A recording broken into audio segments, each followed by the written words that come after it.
In this day and age, why would you ever pick up a hitchhiker? Why? Uber drivers do it all the time.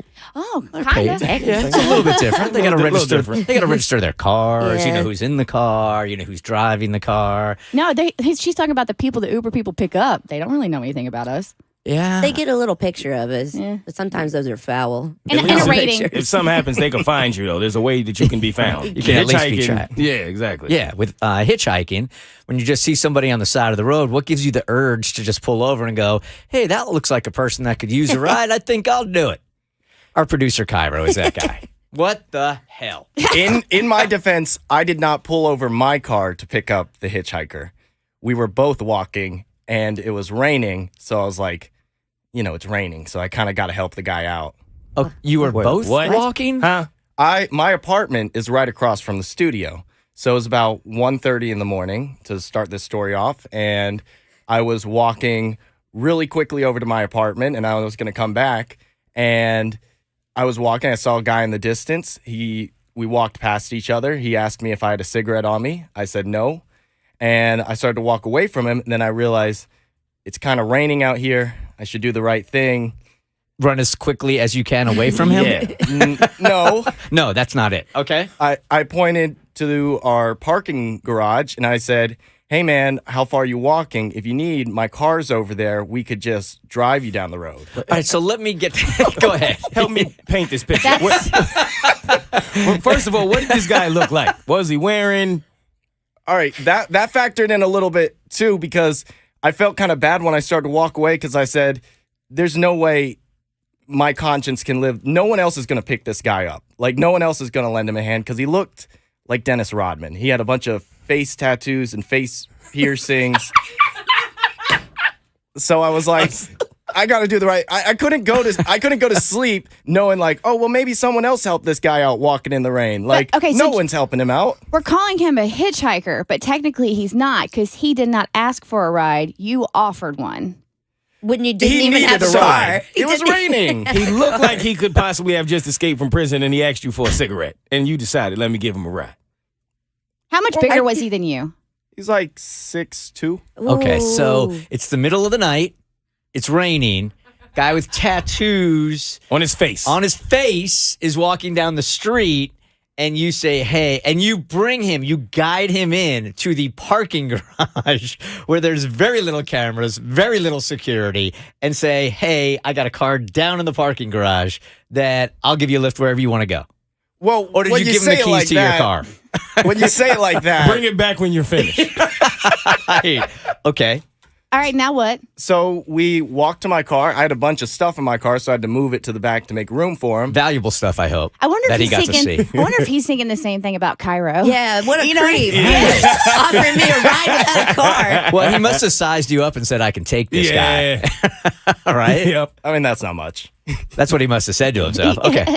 So there you are. You're taking all your valuables right in front of him so he can see everything that you have. And you're taking them from the front to the back seat now. Well, he was helping me move this stuff. Oh, that so. was sweet. Yeah. Okay. So, well, I'm just thinking karma. I would want someone, if I was walking out in the rain, to offer me a ride to get out of the rain and everything. So I'm doing the same thing. And Okay. so we drove him down the road. I said, where do you need to go? One and person's karma is another person's stupid, but go on. So we're driving down the road. Does he and tell you when he gets in the car where he needs to go? Or are you just like, I'll drive until he tells me? He's just kind of guiding me. And I also asked him, like, hey, man, what's your name? Left here, right there, left here, right into that alley You right no there. destination. You see that It was, cul-de-sac? it was just down the road. So I figured, Yeah. like, Is that what he said? It's just down the road? yeah. Oh, okay. I believed him. You see that dark road over there with no lights? You could just drive to the end of that for me. All right. He trusted me a little bit, too, because we got to where he was going. And I asked him, like, hey, man, I don't have to be back to the station really till about 4 a.m. Like, are you planning? God, you're telling him your schedule? Wow. What is happening? This man was walking in the rain. He needed help. I'm mean, so terrified for you. Everything the women of the Bert Show have said that they're terrified of every we could single never day. do. That you could never do. Each and every step here is an infraction in everything you've told us for the last 10 years. You literally told him no one's going to be looking for you for the next few hours. Yeah, he did. Yeah. You just handed your death to him on a silver platter. That is a great You point. might as well have said, held up a sign that said, "Kill me now. No one's going to find out for a while." This is almost like a Saturday Night Live skit. It is. Like, this could never happen. Well, okay. we used the entire allotted time. We were together for quite some time the other night. So we got to his place. He told me he's moving up to South Carolina, out of state. So I was like, all right, like, gonna what's drive him going on there? here? So we pulled up, and we were actually pulling up to his girlfriend's apartment, and he was grabbing some of his stuff, and he was going to be taking a bus out of town. So while I'm waiting there in the parking lot, I just asked him, I was like, if you need a hand, like carrying stuff out of your apartment, like, You offered to help him move, basically.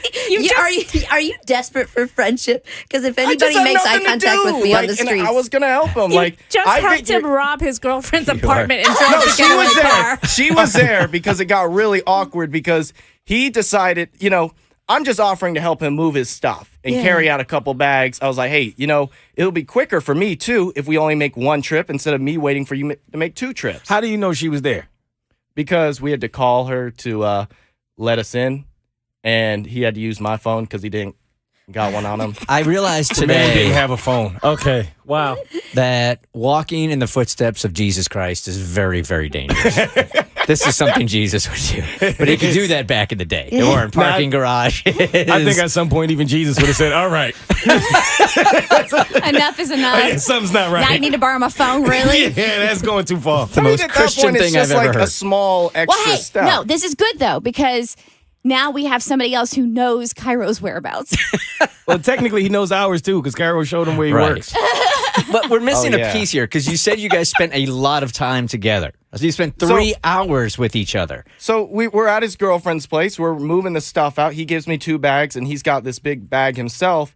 And then he decided that was With a good time bodies to. in it? Was it black garbage bags? No, they were like duffel bags. Okay. Okay. With He them. decided at that point that was a good time to tell his girlfriend that, hey, the long distance thing isn't going to be working. Oh, my And God. I just stood in the corner holding his bags. I Wait would a not sec. have. I would not have signed up to go into that apartment. I thought we were just moving bags. I didn't know there was like personal stuff going on. So you get into the apartment, he gets his stuff, and while you're standing in this stranger's apartment, he breaks up with his girlfriend. Yeah, that took about 7 minutes. You offered him a ride in a car you weren't even driving, and then you became his emotional support human through his breakup. This is insane. Was she It's hot? really- Did you get her number? I do have her number, No. technically, because I Yeah, called her. you I called called her her on to my get in. phone. All right, so now he breaks up. She says, okay, get out of here. Yeah, and so then we get into my car, and then he tells me he left his jacket inside with his wallet. So we had to call his girlfriend back again, and this took about 20 minutes because is she didn't want to glorious. let us back in because she wasn't very happy. Yeah, what an awful thing to have to do. So I'm leaving, and you'll probably never see me again. And then the phone rings. Oh, I got to come up for my wallet. Okay, so you go back up, you get the wallet, you get the jacket. Yep. And then he tells me, like, hey, if you've got extra time, could we swing by my boss's house? Oh, my God. He lives kind of further down in Atlanta. Like, could we swing by and I drop off, like, the keys to where I work and everything? Also So known as an accomplice, but go ahead. Yeah. Yeah. I thought about You're- that when I was driving, but I figured I was in too deep. You are a getaway driver at this point. So we went there, and that took about like 30 minutes because it's like 2:30 in the morning, and people aren't answering their phones and waking up to let us in. What's the conversation like as you're driving from place to place? Is there like conversation, or are you just guys kind of sitting there in the We silence? just kind of, I'm not a talker. I know just you're not. That's why I I'm just said- a chill guy. So we were both just in there chilling. What kind of music were you playing? I went all over the place, but I was playing Taylor Swift. I bet Dennis Rodman loved that. I bet he loved it. Everyone likes Taylor Swift. They just don't like to admit it sometimes. Which song? I knew you were trouble when you walked in. That's appropriate. Yeah, we were both very calm, very chill in the car. Yep. We drop off the stuff. So then afterwards, I was like, dude to dude, you just broke up, and we've still got some time. And his bus wasn't gonna pick him up till 10 a.m. So I was like, you want to go to get breakfast and go to Waffle House? Like, look, you just broke up. It's on me. And What? I don't have the a whole lot of hell? money, so we went to Waffle House. I figured it'd be a cheap meal. We go there. He's really courteous. I told him I got him, and he's like, "Oh, I'll just have an orange juice." I was like, "No, man, you need to order some food. You're gonna be waiting for a while." This was when I started to get kind of annoyed with him because this man ordered an omelet and 2 waffles. 2 waffles. Like, that's 4. You can order 1 waffle. I'd be like, okay, that's a big meal. But 2 waffles, I don't have money for 2 waffles. I'm driving you around town, and you got the nerve to order 2 waffles from me? Noted. Your generosity has limits. Right. 1 waffle is my Max. generosity. All right. So, in the interest of time, you were with this guy for a total of how long, and how does it end? 2.5 hours. I think, 2.5 hours. Yeah. We got to the bus stop. That's when he told me he didn't have bus fare, so I had to give him an Oh extra my $10. God. Of course. Do you know how this would have started with any one of us? Hey, can I have a cigarette? No speak English. Right. Like, that's what I would have done. I don't smoke. Bye. Yeah. This seriously is the most Christian thing I've ever heard. I- Yet the most dangerous I thing need I've ever all the heard in good my life. karma I can get because I make stupid decisions all the time, and people are covering for me, so I got cover for others. You made that. 20 of them in 2.5 hours. The Bert Show. The Bert Show.